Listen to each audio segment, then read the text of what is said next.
Saya ingin cerita tentang ini. Zikir yang paling penting saat kita dalam kesulitan itu apa sih? Ya, saya ulangi lagi. Zikir yang paling penting saat kita kesulitan itu zikir apa sih? Gitu. Kalau kita lihat ayat ini, fa inna ma'al usri yusron. Sehingga ketika seseorang lari dari kesulitannya, dia tidak mau menghadapi realitas hidupnya, dia tidak mau bersabar menjalani takdir Allah. Sebenarnya dia lari dari penyelesaian masalah. Karena kemudahan ada di dalam kesulitan. Kalau orang lari dari kesulitan, dia sebenarnya lari dari kemudahan. Kalau orang apa lari dari masalah, dia sebenarnya lari dari pemecahan masalah gitu.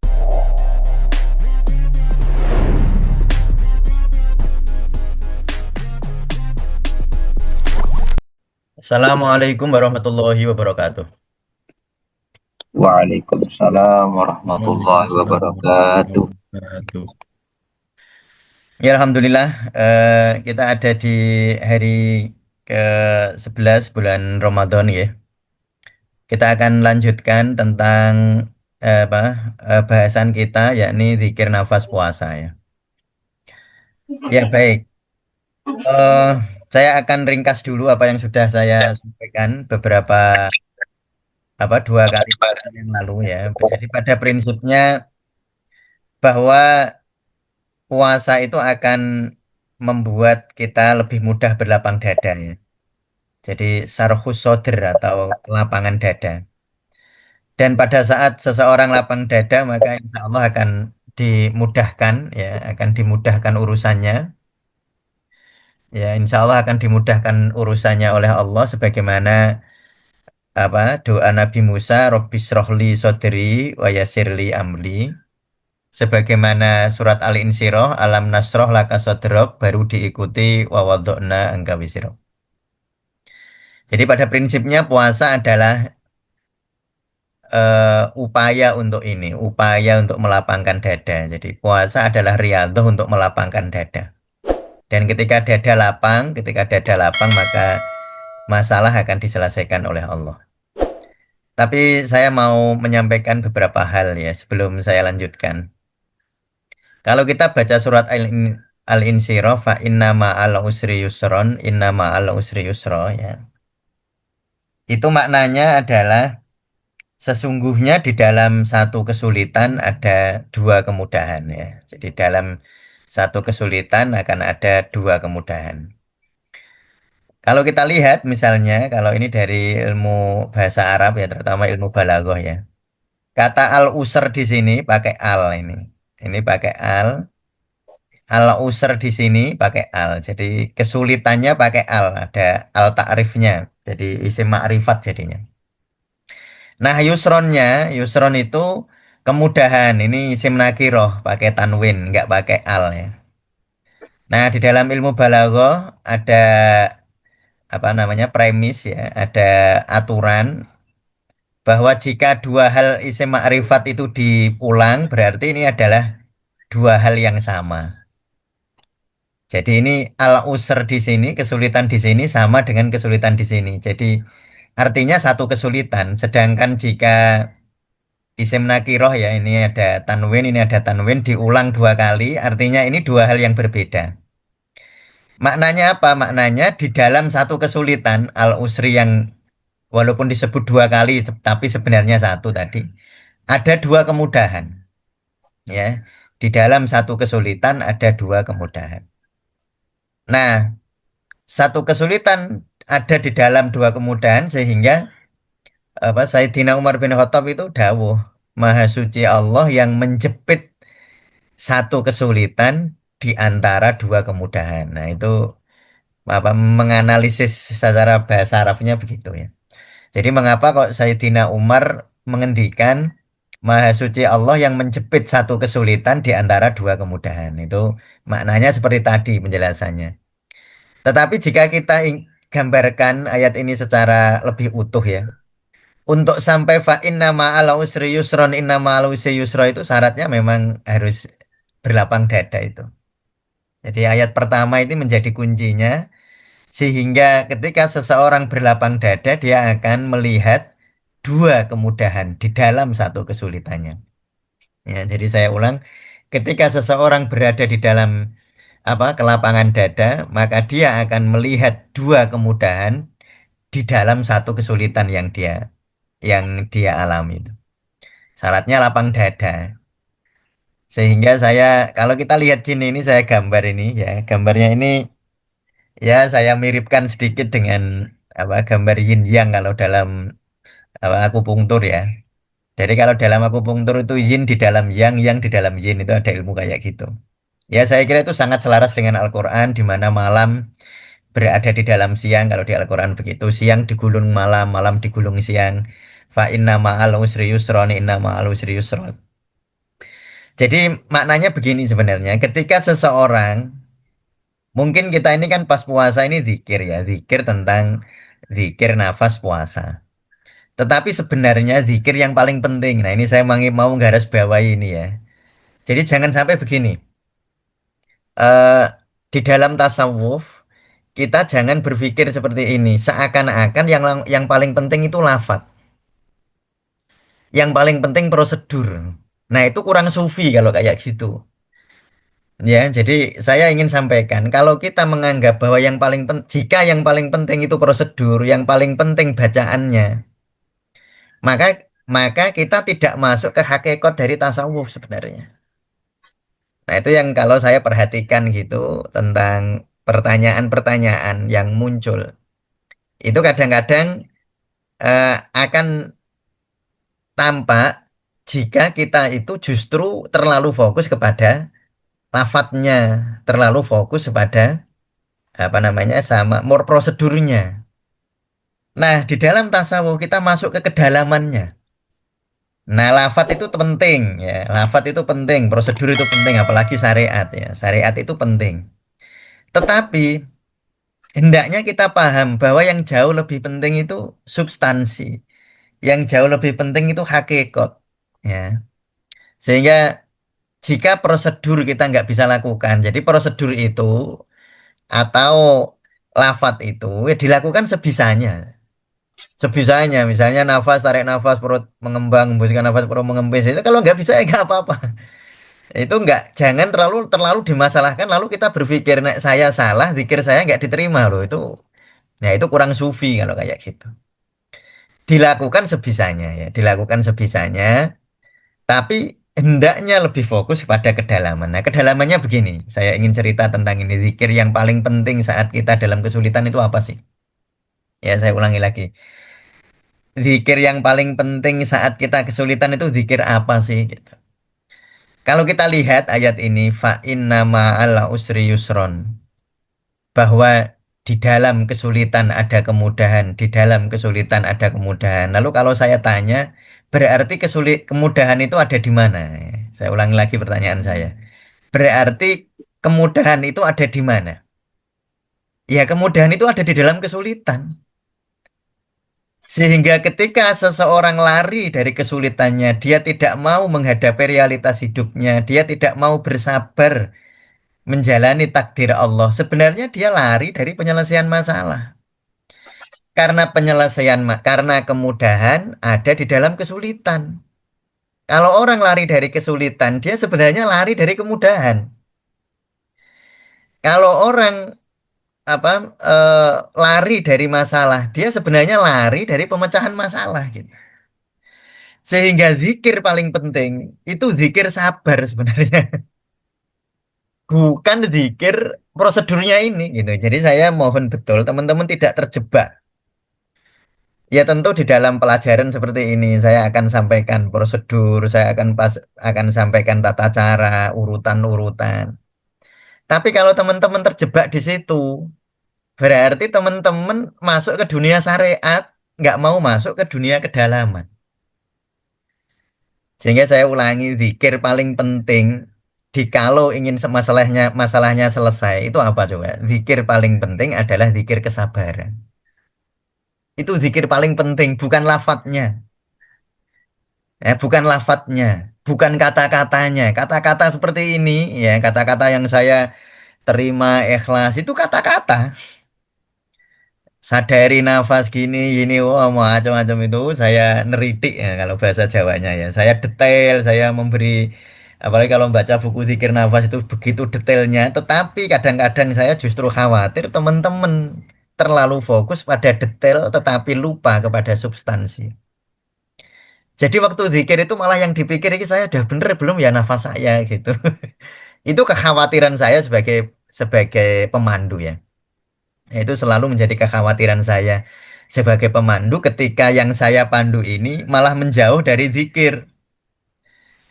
Ya, jadi prosedur itu dibuat untuk mempermudah. Ya, jadi mengapa saya buat prosedur misalnya zikir nafas ada jasadiyah, ada kolbiyah. Kalau teman-teman lebih mau ingin lebih mendalami zikir nafas nanti ada zikir nafsiyah. Kalau mau lebih dalam lagi ada zikir nafas ruhiyah. Lebih dalam lagi ada zikir nafas fana. Teman-teman kalau mau masuk ke sana lalu baca buku zikir nafas saya buat detailnya untuk apa? Untuk memandu. Tetapi jangan lupa hakikat. Jangan lupa hakikat. Jangan lupa makna terdalamnya. Ya, jadi kalau tentang alam nasroh laka sodrok tadi, kalau kita lihat teks ayatnya, bahwa kemudahan ada di dalam kesulitan, bahwa apa bersama kesulitan ma'al usri yusr, bersama kesulitan ada kemudahan. Memang kemudahan itu ada di dalam kesulitan. Maka kalau kita ingin masalah kita selesai, ya berani menghadapi masalah. Tidak cukup teman-teman fokus kepada prosedur zikir. Tidak cukup teman-teman fokus kepada tata cara. Nah, itu nanti jangan terlalu fokus ke sana ya. Jadi saya mohon untuk, ya karena ini hari-hari saya nggak sampaikan ini di awal ya, karena ini di hari-hari ke, insya Allah besok kita sudah, saya akan memberikan tutorial insya Allah nanti hari Selasa tutorial minggu ketiga. Jadi saya mohon untuk teman-teman tidak, jangan sampai mengorbankan substansi gara-gara terlalu fokus ke prosedur. Nah itu pesan saya ya. Jadi kalau prosedurnya nggak bisa diikuti, teman-teman ternyata, karena prosedur itu teman-teman ya, prosedur itu kayak zikir, kayak misalnya apa? eh, saya kalau zikir kayak gini, nafas begini kok saya begini ya. Kalau saya begini kayak begini, memang prosedur itu tidak bisa digebiah uyah bahwa semua orang cocok. Makanya kalau di tasawuf Indonesia, kalau teman-teman belajar lebih detail ya, terutama nanti yang ikut program 200 jam, sebenarnya nanti prosedur itu tidak sekaku itu. Kita harus memeriksa kliennya, klien atau pasiennya ya, kalau dokter ya pasien, ya atau klien diperiksa dulu. Kira-kira dia cocoknya zikir yang mana itu ada sebenarnya tata caranya ya, ada prosedur-prosedurnya gitu. Cuma yang saya sampaikan ke teman-teman adalah yang biasanya mudah. Ya, yang saya sampaikan itu kalau secara statistik, saya memandu ini sudah lama, memandu ini mungkin ribuan orang saya pandu, lalu saya cari yang paling mudah kira-kira mana yang paling banyak orang cocok. Nah, ini yang saya pakai, yang saya ajarkan ke teman-teman. Tentu ada sesuatu yang kita harus belajar lebih detail lagi untuk, oh saya kalau zikir nafas itu bagusnya gimana, atau bacaan apa yang cocok buat saya, itu sebenarnya kan ada tata cara untuk apa namanya, arafah nafsahu, untuk memahami diri. Oh saya itu cocoknya baca ini, saya cocoknya baca ini. Belum tentu orang misalnya zikir nafas tauhid ya, atau kalau kemarin zikir nafas la ilaha illallah, ya, la ilaha illallah itu orang belum tentu loh ya. Ini secara psikologi, ini bukan secara hakikat ya. Itu nyaman dengan la ilaha illallah itu belum tentu. Memang banyak yang nggak nyaman. Ada yang nggak nyaman, bukan banyak ya. Ada yang nggak nyaman. Karena itu dipengaruhi oleh trauma masa lalu, dipengaruhi oleh pendidikan, di banyak hal. Sehingga sebenarnya kita perlu ini. Tetapi nggak usah khawatir. Maksud saya begini, seandainya pun teman-teman tidak belajar secara detail, teman-teman fokuslah ke substansi. Yang penting eling Allah itu. Yang penting ingat Allah itu. Bukan prosedurnya lah. Kalau prosedur belajarnya memang. Jadi kalau apa? Kalau kita mau pinter memberi prosedur ya memang harus belajar kalau itu ya. Tetapi kan saya sudah bilang prosedur itu penting tapi bukan yang paling penting. Ya, prosedur itu penting tapi bukan yang paling penting. Yang paling penting adalah kehadiran batin iling Allah itu. Nah, ya itu saya pesan sehingga begini teman-teman. Beberapa hari ini tuh saya seneng merenungi ini, ngaji ngaji ngaji Ramadan begini, saya kalau dari masjid ke masjid itu saya merenungi ayat ini. Makanya itu ayat yang bagi saya sangat indah ya. Wasta'inu bisobri wassalah. Kalau minta tolong sama Allah itu yang penting sabar bisobri. Wasta'inu bisobri. Jadi nek sampeyan jaluk tulung kalau kita ini minta tolong bisobri dengan sabar loh itu maknanya itu. Wassalah dengan sholat. Sabar dan sholat. Lah sabar itu apa? Sabar ya berani menghadapi kesulitan itu namanya sabar. Karena kemudahan terletak tepat di dalam kesulitannya. Jalan keluar terletak tepat di dalam masalahnya. Nggak kemana-mana, maka hadapi masalah itu. Kamu akan melihat, nanti kita akan melihat dua kemudahan di dalam kesulitan itu. Syaratnya mau menghadapi kesulitan tapi. Makanya wasta'inu bisobri wassalah. Tetapi memang tidak mudah, makanya lalu Allah dawuh di dalam ayat berikutnya, wasta'inu bisobri wassalah innaha lakabiratun illa alal khosiin. Tetapi itu memang susah, lakabiroh. Berat banget. Illa alal khosiin. Kecuali bagi dia yang khusyuk. Nah, lah khusyuk itu siapa? Nah ini. Jadi ini nanti yang saya kepengen teman-teman lebih memahami ini ya. Daripada begini. Nanti saya akan cerita tentang level-level ya. Tentang nafas, tentang ini ya. Tetapi daripada teman-teman terlalu fokus ke nafas, lupa substansi. Lebih baik teman-teman ingat substansi walaupun lupa nafas. Karena sebenarnya prosedur yang saya ajarkan itu prosedur untuk menghayati substansi sebenarnya. Nah, sehingga kalau teman-teman malah fokus ke prosedur, kehilangan substansi, ya berarti gagal. Karena sebenarnya prosedur itu dibuat untuk memahami substansi. Nah, jadi kalau nanti teman-teman terlalu fokus ke prosedur lalu lupa substansi, ya berarti bukan zikir ya, berarti latihan nafas gitu. Bukan zikir nafas. Berarti ya latihan nafas. Bisa belajar kemana-mana kalau itu. Kalau teman-teman latihan nafas bisa belajar itu kan banyak juga di YouTube ya. Itu latihan nafas ini, latihan nafas 678, latihan nafas 444. Saya pakai ilmu itu saya pakai sebagai cara untuk mempermudah. Tetapi jika teman-teman kesulitan malah justru lupa substansi itu berarti ya berarti bisa disebut kita gagal berzikir, kita hanya latihan nafas nanti akhirnya. Nah, kalau latihan nafas ya nggak harus di tasawuf Indonesia kan banyak latihan nafas itu banyak sekali. Nah, cuma di tasawuf memang para ulama mengakui betapa pentingnya nafas. Makanya di dalam Risalatul Qusairiyah itu dengan tegas Imam Qusairi dawuh afdholul ibadati adul anfas ma Allah. Ibadah paling baik itu ngitung nafas. Ibadah paling baik itu menghitung nafas bersama Allah lah itu nafas untuk zikir maksudnya. Nah itu kalau Allahnya nggak ada ya hanya latihan nafas berarti kita hanya bermain di dunia psikologi saja di dunia biologi. Kalau kita hanya latihan nafas ya latihan saraf parasimpatis, saraf simpatis. Terus kemarin saya cerita tentang gerak diafragma ya itu berarti kan kita hanya latihan di level biopsikologis, belum masuk ke tasawufnya. Lah orang khusyuk itu tadi ya saya ulangi lagi. Karena rumusnya wasta'inu jika minta tolong kepada Allah bisobri dengan sabar wasolah dan sholat.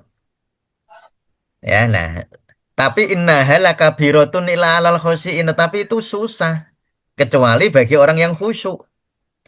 Nah, khusyuk itu siapa? Dijelaskan oleh Allah. Khusyuk itu yang gimana, Ustadz? Khusyuk itu gini lah. Alladzina yadunnuna annahum mulaqu rabbihim wa annahum ilaihi raji'un. Itu khusyuk namanya. Khusyuk itu alladzina yakni orang-orang yadunnuna yang dia meyakini. Ya, bukan yadunnuna itu bisa dimaknani apa namanya menduga, tetapi dalam konteks ini itu meyakini ya. Banyak ahli tafsir itu meyakini. Alladzina yadunnuna orang yang meyakini annahum mulaqu rabbihim bahwa mereka selalu bersama Allah. Itu orang khusyuk. Kita itu dibarengi Allah. Gitu. Allah itu aqrabu min habli warid. Allah itu lebih dekat daripada urat leher. Gitu. Nah, Allah itu lebih dekat daripada urat leher.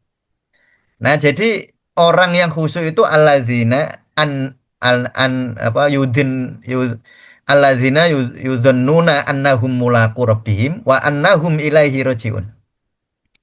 Alladzina yadhunnuna ya, alladzina yadhunnuna annahum mulaqu rabbihim wa annahum ilaihi rajiun. Dan dia yakin dia itu jalannya menuju Allah gitu.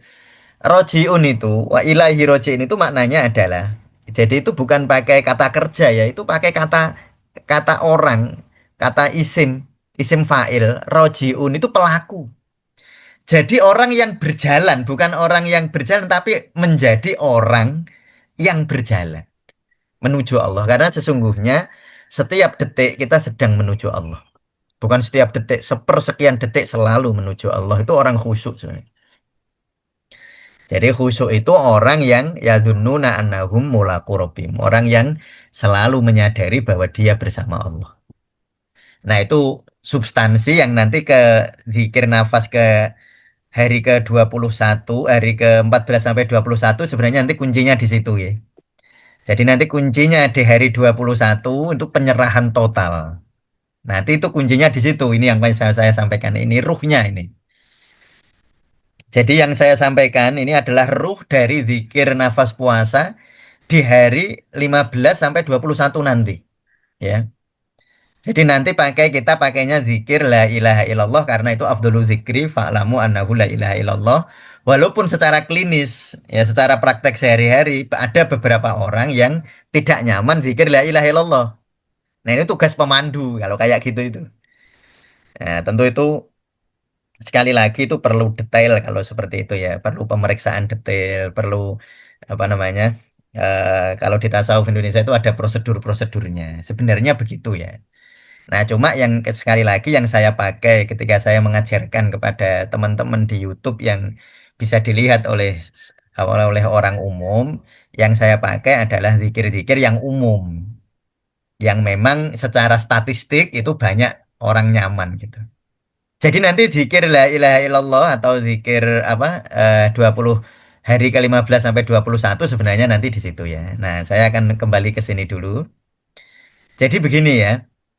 Ketika kita zikir, nah kita pertama kemarin zikir fisik ya. Fisik itu ya menyadari nafas, keluar masuknya nafas. Yaitu masih dalam kerangka bersyukur aja kita dinafaskan oleh Allah. Relaksasi otot ya. Terus nafas dalam itu maknanya nafas diafragma ya. Tarik nafas perut maju, hembuskan nafas perut mundur. Itu level 1.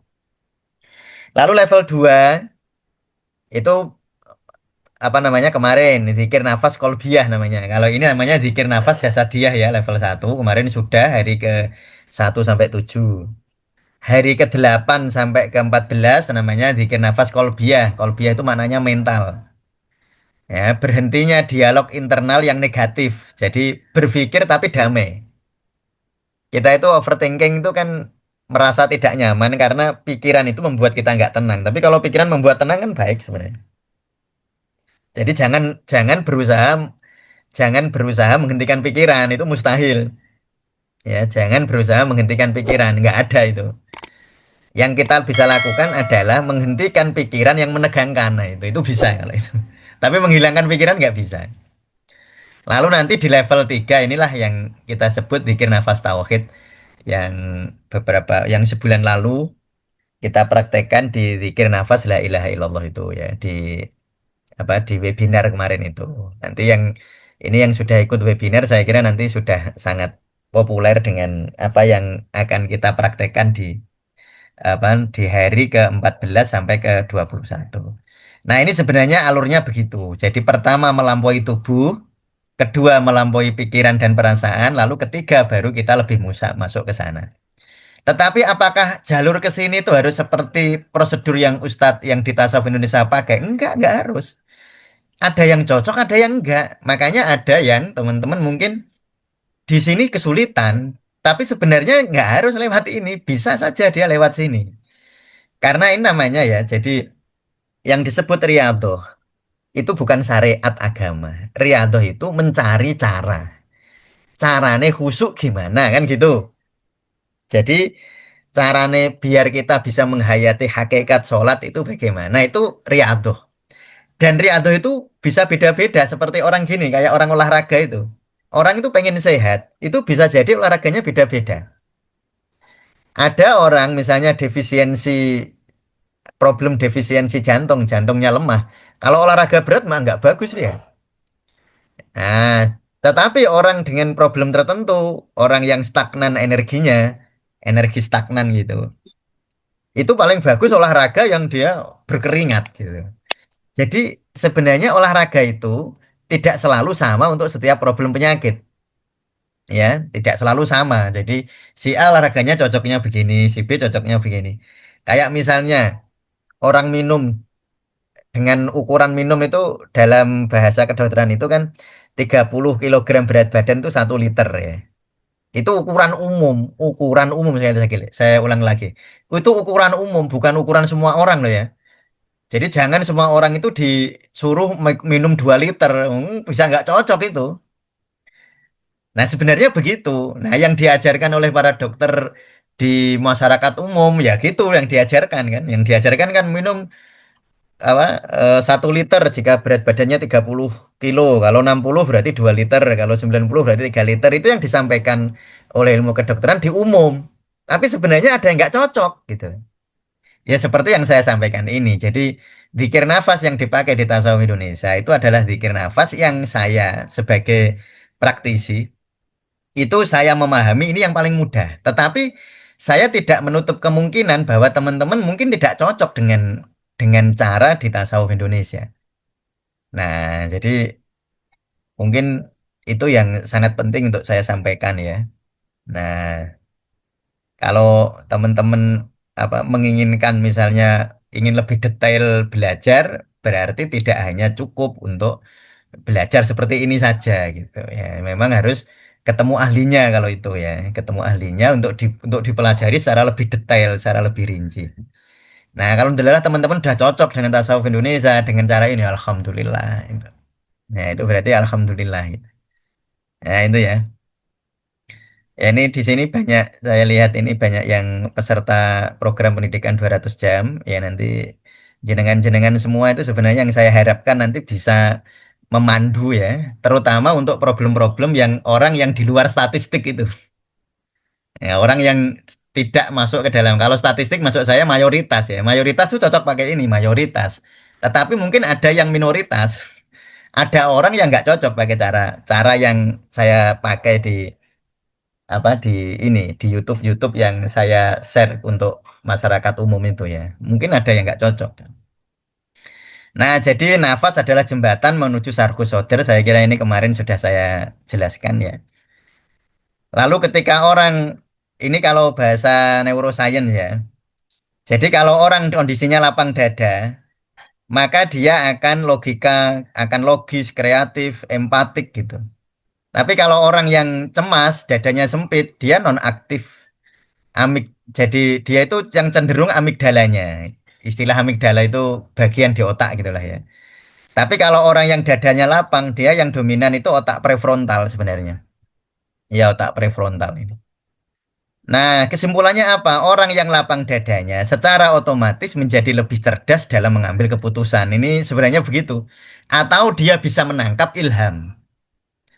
Nah, dia bisa menangkap tanda-tanda alam gitu. Itu orang yang lapang dada. Ya. Sehingga masalahnya Robbi syrahli sodri lalu Allah akan wayasirli amri. Allah akan memudahkan urusannya. Nah, itu sebenarnya kemarin inti dari mengapa kita harus lapang dada. Cuma ya tadi saya sampaikan, kalau yang kita pelajari ini kan runtut ya. Saya ingin runtut dan itu berlaku untuk kebanyakan orang ya, berlaku untuk kebanyakan orang. Latihan dulu nafas perut. Oh iya, latihan. Nah, untuk memudahkan kita lapang dada secara kolbiah ya. Kalau nafas perut kan lapang dada secara biologis ya. Ya, saya ulang. Nafas perut itu kan lapang dada secara biologis. Lapang dada secara biologis akan memudahkan orang untuk lapang dada secara kolbu. Tetapi jangan lalu teman-teman begini. Lapang dada secara biologis adalah syarat mutlak untuk lapang dada kolbunya. Salah. Nah, ini ya, ini mungkin teman-teman yang nanti harus paham ini betul-betul paham. Jadi memang betul nafas lapang dada secara biologis itu mempermudah orang lapang dada secara mental. Akan mempermudah orang untuk lapang dada secara kolbiah. ya, akan mempermudah lapang seseorang untuk lapang dada secara kolbiah. Tetapi tidak tidak boleh dikatakan bahwa orang lapang dada secara kolbiah harus lapang dada secara biologis. Enggak. Orang nggak harus latihan nafas untuk bisa robis rohli sodri itu sebenarnya. Untuk bisa lapang dada secara kolbiah.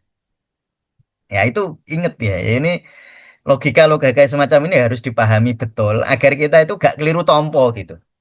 Nggak salah menerima seakan-akan orang itu mau lapang dada secara kolbiah, mau menerima takdir Allah itu harus latihan nafas seperti yang di tasawuf Indonesia. Jangan salah duga seperti itu, teman-teman.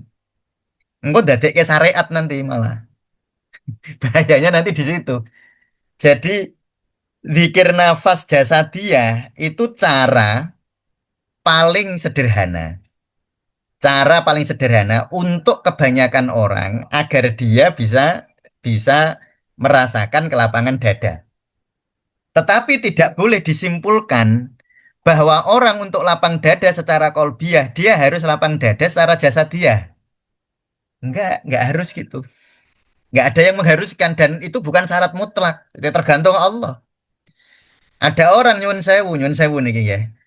Dia perutnya kebak lemak misalnya. Nah, perutnya kebak lemak sehingga nafas perut itu susah. Apakah orang seperti itu pasti dia nggak bisa lapang dada terhadap takdir Allah? Ya belum tentu. Banyak orang nyun sewu ya yang obesitas dia bisa lapang dada secara kolbiah. Tidak harus lapang dada secara jasadiah gitu. Nah, tetapi ya tadi zikir nafas jasadiah, lapang dada secara secara fisik, secara jasadiah akan memudahkan seseorang, memudahkan ya.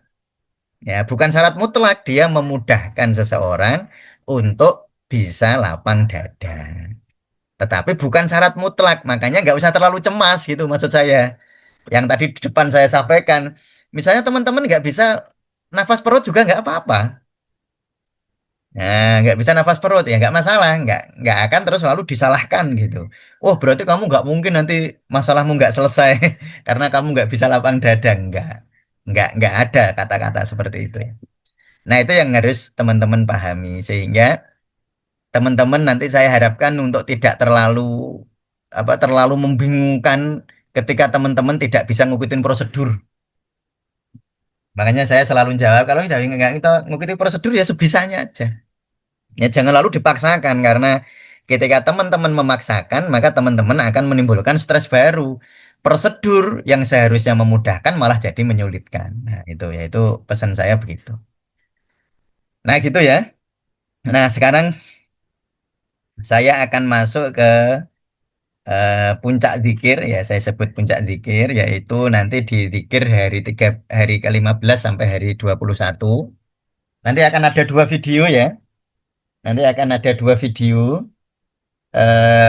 di minggu ketiga nanti yang kita sebut sebagai zikir nafas tauhid ya. Ya, zikir nafas tauhid. Jadi zikir nafas tauhid itu pakai la ilaha illallah. Nah, jadi yang yang penting itu sebenarnya eh, zikir itu zikir di dalam hati, bukan lafadznya. Jadi ada beberapa orang yang ketika dia mengucapkan la ilaha illallah itu tidak nyaman. Memang ada Ustadz, banyak teman-teman. Saya meriksa orang banyak sekali. Ada orang itu kalau zikir la ilaha illallah, pikirannya itu keranda mayat. Dia malah justru traumanya muncul. Itu ada gitu. Nah, makanya tadi saya berkali-kali saya sampaikan, belum tentu lafat loh ya. Kalau hakikat zikir la ilaha illallah itu cocok untuk semua orang, hakikatnya. Tetapi lafadznya belum tentu setiap orang itu cocok. Lafadznya ya, lafadznya karena kalau lafadz itu sangat terkait dengan bawah sadar seseorang, teman-teman. Jadi misalnya ya ini contoh ekstrim ya, mungkin cerita seni ada atau tidak saya nggak tahu. Misalnya ada orang disiksa oleh suaminya. Padahal suaminya itu, saya mau cerita yang lain dulu lah ya. Saya mau cerita dulu tentang pengalaman saya ya. Ada orang dia itu kalau dibacakan sholawat nariyah, Allahumma sholli sholatan kamilatan wa salim salaman taman itu, tiba-tiba dia kesurupan. Kalau dibacain nariyah itu, waktu itu datang ke saya karena dulu gurunya mengijazahkan sholawat nariyah gitu. Lalu datang ke saya, dia kepengen mempraktekkan ijazah gurunya, tetapi kalau membaca sholawat nariyah itu dia stres berat, lalu dia kayak ada trauma muncul, lalu dia kayak kurang kesurupan gitu. Nah ternyata singkat cerita ketika saya periksa ya, ternyata dia dulu pernah disakiti oleh orang. Nah saya ulang ya, dia dulu pernah disakiti oleh orang yang ahli sholawat nariyah. Jadi suaminya itu sholawat narian terus itu, tapi jahat. Ini bukan salahnya sholawat nariyah ya, ini salahnya orangnya. Nah, lalu di bawah sadar si Mbak ini itu ada semacam persepsi begini, orang sholawat nariyah terus kok jahat. Nah, ini lalu terekam di bawah sadarnya. Nah, sehingga ketika dia membaca sholawat nariyah, itu dia justru mengalami reaksi yang abnormal, yang seperti orang kesurupan itu. Jadi itu bukan kelebon jin, bukan. Nah itu kan kalau di tasawuf Indonesia kita cek dulu kalau kayak gitu itu, kita cek dulu kira-kira zikir apa yang paling nyaman buat seseorang. Nah bukan sekali lagi bukan kelirunya sholawat nariyah. Sholawat nariyah itu jelas hakikatnya sangat baik. Hakikatnya ya kan Allahumma sholli sholatan kamu itu kan luar biasa maknanya. Cuma orang kan jarang memahami makna. Orang itu hanya fokus ke kata-kata. Nah, sehingga lalu ditipu oleh ini ditipu apa dia tertipu oleh bawah sadarnya tadi. Seperti kisah tadi itu ya. Kisah tadi yang saya ceritakan. Jadi ada seorang ibu yang suaminya itu moro tangan kalau orang Jawa itu apa ya? Apa? Kekerasan dalam rumah tangga. Ternyata suaminya itu ahli sholawat nariyah. Maka bagi si ibu ini sholawat nariyah itu dipersepsikan buruk karena dia pernah mengenal orang yang senengannya sholawat nariyah tapi jahat. Nah itu ya, jadi itu yang halal semacam itu, tapi bukan substansinya. Termasuk la ilaha illallah teman-teman. Jadi ada orang, walaupun tidak banyak ya, ada orang ketika dibacain la ilaha illallah itu dia nggak nyaman betul. Kalau maknanya jelas betul. Makna la ilaha illallah itu makna mutlak betul secara universal. Ya itu betul, tetapi persepsi seseorang terhadap lafadz itu bisa beda-beda. Nah itu pentingnya kita memeriksa klien ya. Pentingnya kita apa memberi apa semacam alur-alur dulu, prosedur-prosedur dulu untuk men-screening gitu. Screening kira-kira ini cocoknya zikir yang gimana, cocoknya yang mana gitu ada screeningnya caranya. Nah, cuma nanti ini karena apa ini adalah apa pelajaran-pelajaran untuk orang umum, saya berikan yang secara statistik paling nyaman ya, yang secara statistik paling nyaman. Nah, baik. Nah, yang jadi nanti di hari ke-15 sampai ke hari 21 sebenarnya adalah kita ini kalau sering disebut dalam tasawuf itu tauhidul af'al, menyadari segera gerak adalah kehendaknya. Jadi nanti di hari ke-18 sampai 3 hari ya, 18, 19, 20 eh hari ke berapa? 14 ya. Hari ke-15 ya, 15, 16, 17. Nanti teman-teman akan begini, waktu tarik nafas, teman-teman sadari betul bahwa ketika teman-teman tarik nafas, sebenarnya yang membuat teman-teman bisa menarik nafas itu Allah, ya. Jadi tarik nafas sadari Allah yang menggerakkan. Waktu menghembuskan nafas, teman-teman juga sadari teman-teman yang menggerakkan. Allah yang menggerakkan, bukan teman-teman yang menggerakkan secara hakikat.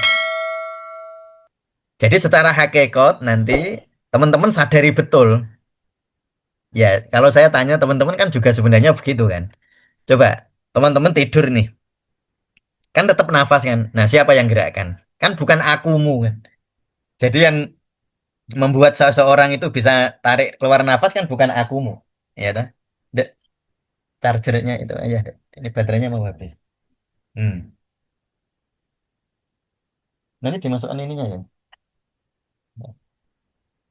Nah, ini baterainya mau habis ya. Baik, saya lanjutkan.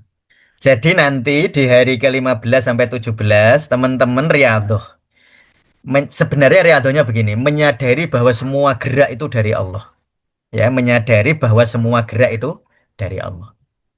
Nah, tarik nafas. sadari yang menggerakkan itu Allah. Hembuskan nafas, sadari yang menggerakkan itu juga Allah. Teman-teman kalau tidur nggak ada aku yang psikologis, nggak ada aku yang egoistik ya. Waktu tidur, tetap nafas kan. Jadi sebenarnya kalau saya tanya, yang menggerakkan sebenarnya siapa gitu. Karena teman-teman tidur pun nafas itu bergerak gitu. Jadi walaupun teman-teman tidur, teman-teman nafasnya bergerak juga. Berarti sebenarnya yang menggerakkan nafas itu siapa? Nah, itu pertanyaan yang nggak perlu dijawab. Jawabannya sudah jelas. Yang menggerakkan nafas adalah Allah. Dan itu kita riyadhui, hayati betul. Nanti ke hari 15 sampai 17 ya. Nanti 5 menit pertama atau 7 menit setengah 7 menit pertama teman-teman akan saya pandu untuk menyadari bahwa tarikan nafas adalah dari Allah, adalah dan hembusan nafas adalah dari Allah. Bukan hanya dari Allah, bahkan yang menggerakkan itu Allah. Jadi tarik nafas yang menggerakkan Allah sadari. Hembuskan nafas yang menggerakkan Allah sadari. Lalu nanti tarik nafas ini kalau teman-teman misalnya mengingat kesulitan tidak nyaman, tidak harus mengikuti ini ya. Jadi sebenarnya memang sebagai pemandu itu kadang-kadang kita sangat sulit untuk menentukan sebuah afirmasi atau prosedur yang cocok untuk semua orang. Ya, itu karena belum tentu sesuai ya. Tetapi teman-teman nanti misalnya, menurut saya kalau yang tarik nafas yang menggerakkan Allah, menghembuskan nafas yang menggerakkan Allah, saya kira teman-teman tidak kesulitan ya. Ya, menurut saya seharusnya nggak kesulitan lah. Nah, saya belum pernah menemukan orang yang kesulitan seperti itu. Maksudnya belum pernah menemukan orang yang ada reaksi yang abnormal.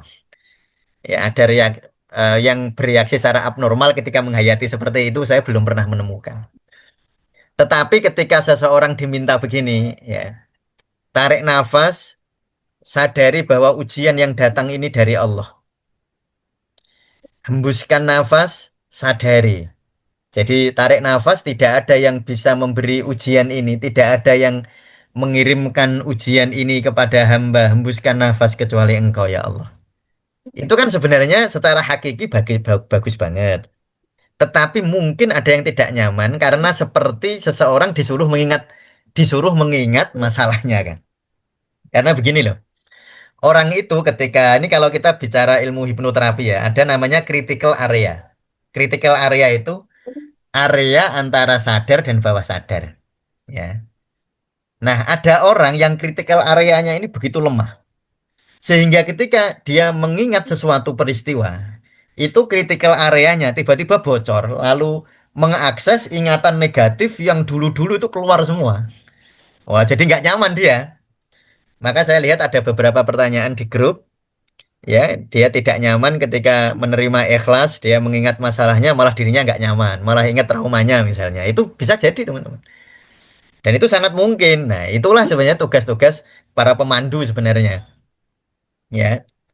Nah, jadi nanti saya saya sampaikan teman-teman ya, saya beri semacam perhatian jika nanti waktu saya memandu di zikir nafas hari ke 15 sampai 17 yaitu tarik nafas, tidak ada yang memberi ujian ini, hembuskan nafas kecuali Engkau ya Allah. Lalu teman-teman tidak nyaman, nggak usah pakai tutorial saya. Sadari saja itu. Sudah, nggak usah pakai ritme, nggak usah pakai suara ngungung. Sudah sadari aja. Latihannya sadari aja. Tarik nafas yang menggerakkan Engkau ya Allah. Hembuskan nafas yang menggerakkan Engkau ya Allah. Gitu aja. Kalau teman-teman tadi ketika diafirmasi tidak ada yang memberi ujian ini ilallahu kecuali engkau ya Allah, teman-teman kok nggak nyaman malah masalahnya jadi kepikiran kan bisa jadi begitu kan. Bisa jadi itu orang yang tadi critical areanya itu tidak semi permeable istilahnya, istilah biologinya ya. Jadi harusnya critical area itu semi permeable. Semi permeable itu maksudnya begini, hal buruk nggak bisa masuk, hal baik bisa masuk, namanya semi permeable. Dan kita seharusnya begitu memang. Cuma ada beberapa orang karena traumanya berulang, karena stresnya berulang, itu kadang-kadang critical areanya itu apa namanya rapuh, sehingga dipicu sedikit saja ingatan satu satu ingatan saja bisa mengingat masa lalu yang menurut persepsi dia buruk. Nah, itu kalau sudah seperti itu, kalau mau latihan zikir nafas ya harus betul-betul di dalam panduan ya. Kalau seperti itu memang. Ya kalau nggak mau ada panduan ya sudah pakai yang umum-umum saja. Sadari nafas masuk, sadari nafas keluar. Sadari aliran masuk, sadari aliran keluar. Sadari jeda. Lalu apa namanya? eh, Nafas masuk, sadari dari Allah. Nafas keluar, sadari apa yang menggerakkan juga Allah. Nah, gitu aja, sudah pakai itu aja. Nah, jangan tergesa-gesa masuk ke ke afirmasi-afirmasi atau lafat-lafat zikir yang bisa jadi justru lafat zikir itu dalam tanda petik memanggil trauma masa lalu. Sebenarnya begini, teman-teman. Zikir itu jika kita bisa melakukan dengan betul-betul hakikatnya terasa betul, itu sebenarnya membersihkan trauma sebenarnya. Sebenarnya membersihkan trauma ya. Banyak trauma sembuh dengan zikir itu ya, dengan zikir nafas lah. Itu banyak orang trauma, fobia itu sembuh banyak. Tetapi saya tidak mau terlalu fokus ke situnya ya. Karena yang paling penting hakikat, bukan psikologinya, tapi yang paling penting spiritualnya. Ya. Ya tentu itu saya juga sering ya kalau pas pelatihan-pelatihan terutama nanti yang 200 jam saya akan banyak cerita tentang itu ya, tentang trauma-trauma bagaimana cara mengobatinya. Itu tentu saya ajarkan, tetapi saya mohon untuk nggak fokus ke situ. Jangan terlalu imamnya jangan itulah. Imamnya itu jangan di terapinya, tetapi pertumbuhan spiritual. Jadi yang paling penting itu kan pertumbuhan spiritualnya kalau dalam tasawuf. Bukan masalah nanti sakit diabetes sembuh, sakit ini sembuh, trauma sembuh ini sembuh kan? Bukan itu. Itu bukan yang paling penting. Yang paling penting adalah pertumbuhan spiritual. Nah itu. Ya. Nah itu jadi jangan salah fokus. Ya, gitu. Nah nanti di hari ke-18 sampai hari ke-21 kita akan zikir seperti yang di panduan zikir la ilaha illallah yang kemarin ikut webinar ya. Tarik nafas la ilaha, sembuskan illallah. Tarik nafas la ilaha, hembuskan illallah. Lalu tarik nafas tidak ada yang menyelesaikan masalah hamba. Ya nanti di dalam di dalam tutorialnya nanti saya jelaskan secara lebih detail ya. Jadi nanti teman-teman menentukan masalahnya apa dulu. Misalnya kalau di zikir nafas kolbiyah ya, kalau di zikir nafas kolbiyah itu kan yang paling penting adalah eh, membersihkan membersihkan mental ya. Jadi tarik nafas menerima, hembuskan ikhlas. Yang diterima adalah respon fisik dan respon emosi, ya, pikiran dan perasaan yang diterima. Nah, kalau pada zikir ini, di zikir nafas tauhid, kita masuk ke masalahnya. Misalnya masalahnya ekonomi. Tarik nafas, tidak ada yang bisa memberi hamba rezeki. Hembuskan nafas kecuali Engkau ya Allah. Misalnya masalah apa lagi? Masalah anak misalnya.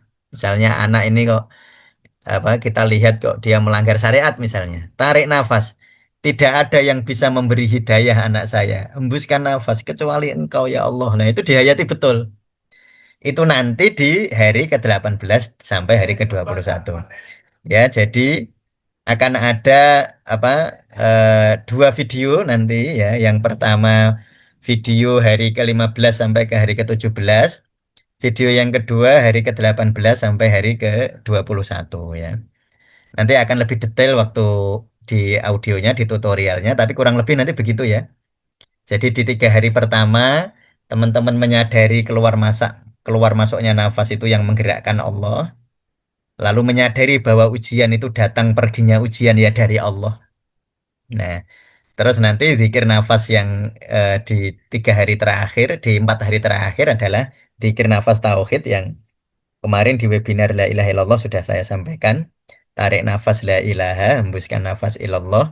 Tarik nafas tidak ada yang menyembuhkan hamba, hembuskan nafas kecuali Allah. Tarik nafas, ya tergantung masalah teman-teman masing-masing ya. Tarik nafas tidak ada yang bisa memberi rezeki, hembuskan nafas kecuali Engkau ya Allah. Tarik nafas tidak ada yang memudahkan pekerjaan hamba, hembuskan nafas kecuali Engkau ya Allah. Tarik nafas, tidak ada yang bisa memberi hamba pekerjaan, hembuskan nafas kecuali Engkau ya Allah. Tarik nafas, tidak ada yang bisa melancarkan karir hamba, hembuskan nafas kecuali Engkau ya Allah. Nanti begitu ya. Jadi itu saya kira ya untuk kali ini. eh Nyun sewu, saya tidak, Mas Zawahir, saya nggak membuka pertanyaan karena ada tamu. Tamunya sudah nunggu ya. Nanti pertanyaan teman-teman bisa disampaikan Grup. di grup ya, atau besok di kolom komentar boleh. Ini kan besok saya share atau sampaikan di grup. Atau kalau teman-teman merasa sangat penting bisa langsung ke chat pribadi. Jadi gini ya, kalau ke chat pribadi itu hal-hal yang kalau hal-hal yang bersifat pribadi ya. Tapi kalau pertanyaan umum itu sebaiknya di grup saja biar teman-teman bisa ikut apa bisa ikut Nyimak. nyimak ya. Tapi kalau masalah pribadi misalnya suami saya, anak saya ya. Tapi kalau bukan itu teori-teori, karena chat pribadi saya jadi terlalu banyak. Ya ini apa? Jadi terlalu banyak kalau hanya bersifat apa namanya? Ustadz, zikir nafas ini yang bener gimana ya? Kok saya apa namanya ini bukan nggak ada masalah pribadi ya? Maksudnya nggak ada keluarga, nggak ada masalah keluarga gitu. Hanya soal-soal teknis gitu di grup saja. Tapi kalau soal keluarga misalnya ya, soal keluarga itu ya, wah anak saya begini, tentu kan kalau di grup mahal, ya jangan lah, itu kan masalah keluarga. Tapi kalau soal-soal yang umum tentang teknis di grup saja, biar teman-teman bisa, yang lain bisa ikut nyimak ya. Tapi kalau nanti soal-soal tentang pribadi, mungkin teman-teman punya masalah yang sedang dihadapi secara personal gitu. Dan kalau disampaikan di grup jadi nggak nyaman, malah kayak buang sampah sembarangan itu nanti. Jadi kalau masalah keluarga lebih baik pribadi, tapi kalau masalah teknis lebih baik nanti di grup ya.